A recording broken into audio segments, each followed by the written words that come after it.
नमस्कार दोस्तों, मैं हूं आपके साथ में मोहित रहुजा। 13 अप्रैल 2026 को नोएडा के इंडस्ट्रियल एरिया में जो आग लगी वो सिर्फ गाड़ियों में नहीं लगी थी बल्कि मजदूरों के गुस्से में लगी थी।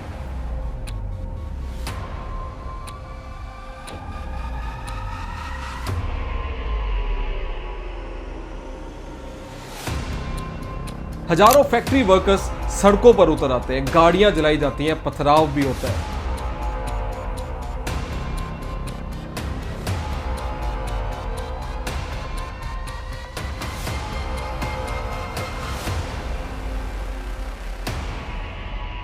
पुलिस को लाठीचार्ज करना पड़ता है और आंसू गैस छोड़नी पड़ती है। ट्रैफिक पूरी तरह से ठप हो जाता है और दिल्ली नोएडा बॉर्डर पर अफरा तफरी मच जाती है। अब तक 350 से ज्यादा गिरफ्तारियां हो चुकी हैं, 200 से ज्यादा लोग हिरासत में हैं, 25 से ज्यादा लोगों पर एफआईआर भी हो चुकी है। कैसे एक लोकल न्यूज देखते ही देखते इंडिया की ब्रेकिंग न्यूज बन गई, आज इस वीडियो में हम पूरी डिटेल में समझेंगे।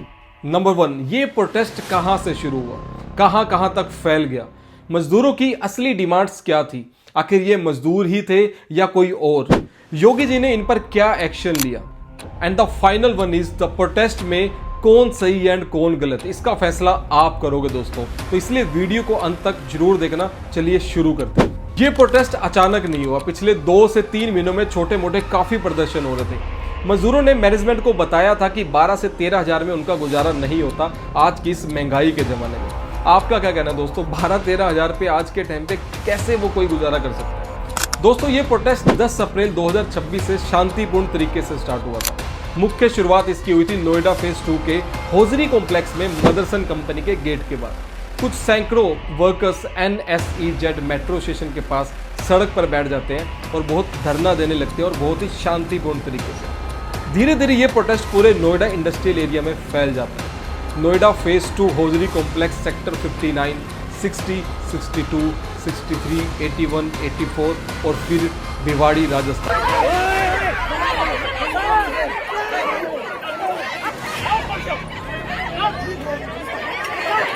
फेज 1 के भी कई इलाकों में, कुछ हिस्सों में ग्रेटर नोएडा तक भी असर देखा गया इस प्रोटेस्ट का। 13 अप्रैल को सुबह से पूरे एरिया में हिंसा भड़क जाती है। इसका ट्रिगर पॉइंट था दोस्तों कि हरियाणा ने हाल ही में मजदूरों की सैलरी में 35% की इंक्रीमेंट की थी। तो नोएडा के मजदूरों को लगा कि जब वहां सैलरी बढ़ सकती है तो यूपी में क्यों नहीं, नोएडा में क्यों नहीं। सबसे बड़ा मुद्दा कि ये कि मजदूरों की मेनली डिमांड्स क्या थी, आखिर इतना बड़ा प्रोटेस्ट शुरू क्यों हुआ। मजदूरों की सबसे बड़ी मांग थी कि उनकी मिनिमम सैलरी 20,000 रुपये एक महीने की होनी चाहिए, 8 घंटे की ड्यूटी होनी चाहिए।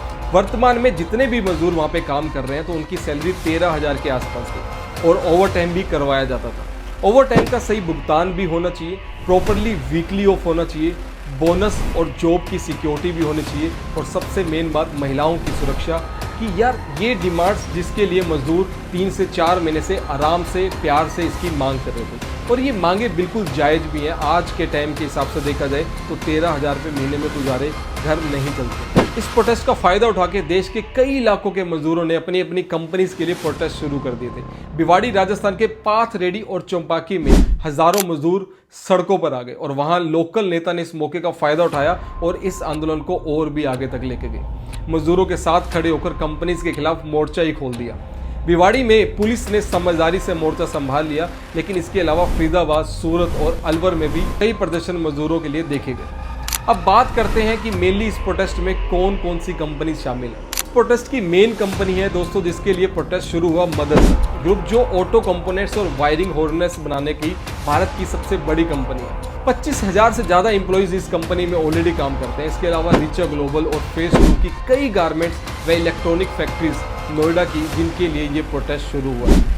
योगी सरकार ने प्रेशर में आकर लगभग मजदूरों की सभी मांगों को पूरा किया है, लेकिन इसके लिए एक हाई पावर कमेटी भी बनाई गई है। 14 अप्रैल को योगी सरकार ने तुरंत ऐलान किया है कि जितने भी अनस्किल्ड मजदूर हैं उनकी सैलरी भी 21% बढ़ेगी और सेमी स्किल्ड और स्किल्ड वर्कर्स के लिए भी उसी रेशियो में इंक्रीमेंट होगी। गौतम बुद्ध नगर, गाजियाबाद में भी ऑलरेडी ये रूल लागू हो चुका है। लेकिन मुख्यमंत्री योगी जी ने यह स्पष्ट किया है कि मजदूरों के हितों की रक्षा भी होगी, लेकिन उन लोगों को भी छोड़ा नहीं जाएगा जिन्होंने ये दंगा फसाद बढ़ाया था। संपत्तियों को नुकसान की भरपाई भी यही लोग करेंगे, यानी अब ये लोग भी फंसेंगे जो शांति वाले प्रोटेस्ट को दंगों में लेकर गए थे। औद्योगिक अशांति पैदा करने वाले लोगों से सावधान रहें। मैं सभी उद्यमियों से भी इस बारे में अपील करूंगा, वे श्रमिकों के साथ, कार्मिकों के साथ सीधे संवाद करें। फिर इस प्रोटेस्ट में एक नया मोड़ और सामने आता है दोस्तों, ये बहुत ही इंटरेस्टिंग भी है। 14 अप्रैल को नोएडा के सेक्टर 121 में कई सोसाइटी के बाहर घरेलू मेड्स, जो काम वाली बाई जिसे हम कहते हैं, उन्होंने भी अपना सारा काम बंद कर दिया। जब फैक्ट्रीज में वेतन बढ़ाया गया था तो सोसाइटी में काम करने वाली महिलाओं ने भी बोला कि अपनी तनख्वाह बढ़ाने की मांग भी रख दी। उन्होंने बोला कि जब मजदूरों की सैलरी बढ़ सकती है तो हमारी क्यों नहीं। और वहाँ भी पुलिस को आना पड़ा और हल्की फुल्की झड़प भी दिखाई दी। लेकिन ये है कि अब हो सकता है कि उनकी सैलरी भी बढ़ाई जाएगी। देखो भाई लोग कैसे लेडीजों को मार रहे हैं पुलिस वाले, देखो देखो कैसे मार रहे हैं, देखो कैसे पुलिस वाले लेडीजों को मार रहे हैं। देखो यही हो रहा है भारत में, क्यों हो रहा है ये लाठीचार्ज? हम मजदूर हैं, हम अपने हक मांग रहे हैं। लेकिन मजदूरों की इस भीड़ ने मदरसन कंपनी समेत कई फैक्ट्रियों के शीशे तोड़े, बाहर खड़ी 10 से ज्यादा कारों में आग लगा दी, एक सर्विस स्टेशन को भी फूंक दिया। आम लोगों को इसमें बहुत नुकसान झेलना पड़ा। प्रदर्शनकारियों ने आम लोगों की गाड़ियां तक नहीं छोड़ी, उनकी बाइक तक जला दी। एक बार आप ये वीडियो देखें।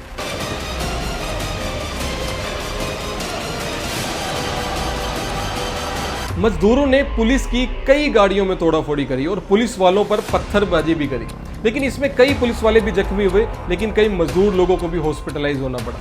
सरकार का इसमें करोड़ों का नुकसान हुआ और प्राइवेट संपत्ति का भी करोड़ों लोगों का नुकसान हो चुका है। सड़कों पर जा रहे लोगों के साथ बदतमीजी हुई, उन पर पथराव भी हुआ। आम जनता को भी इससे बहुत नुकसान हुआ है और जो बेकसूर थे। तो सवाल ये है कि क्या हक मांगने का तरीका पथराव है या दंगा फैलाना है? पुलिस का कहना है कि मजदूरों की भीड़ में कुछ बेकार लोग भी शामिल हो चुके हैं, जिनका मकसद सिर्फ दंगा फैलाना था। अब यूपी पुलिस पर बहुत ही सवाल उठाए जा रहे हैं और उनकी नाकामी की बात चल रही है। पुलिस को अंदाजा ही नहीं था कि ये प्रदर्शन इतना बड़ा रूप ले लेगा। जब भीड़ में आगजनी शुरू हुई, लगभग जब आग लगानी शुरू हुई, तो पुलिस के पास इतनी फोर्स ही नहीं थी कि उनको रोक सके। बाद में पुलिस ने आंसू गैस के गोले छोड़े और लाठीचार्ज किया, जिसमें सैकड़ों मजदूर घायल भी हुए हैं। अब तक 350 से ज्यादा मजदूरों की गिरफ्तारी भी हो चुकी है, 200 से ज्यादा लोग हिरासत में भी। पुलिस जांच में पता चलता है कि मजदूर एकता जैसे ग्रुप बनाकर भीड़ इकट्ठा करी गई थी। क्या इसमें किसी राजनीतिक दल का भी हाथ हो सकता है? इन दंगों से करोड़ों का नुकसान हुआ और नोएडा की एक छवि भी खराब हुई है। जो भी लोग नोएडा जॉब करने आते हैं और नोएडा को एक सेफ सिटी मानते हैं, आज वो नोएडा आने से पहले 10 बार सोचेंगे।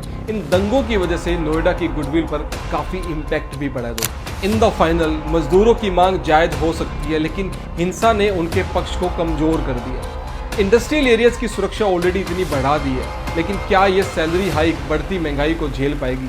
और क्या पुलिस भविष्य में ऐसे दंगों को रोक पाएगी? आपको क्या लगता है दोस्तों कि क्या पत्थरबाजी सही थी? कमेंट में जरूर बताना और वीडियो पसंद आए तो लाइक एंड शेयर जरूर कर देना। मिलते हैं दोस्तों आपसे अपनी अगली वीडियो में, तब तक के लिए धन्यवाद। जय हिंद दोस्तों।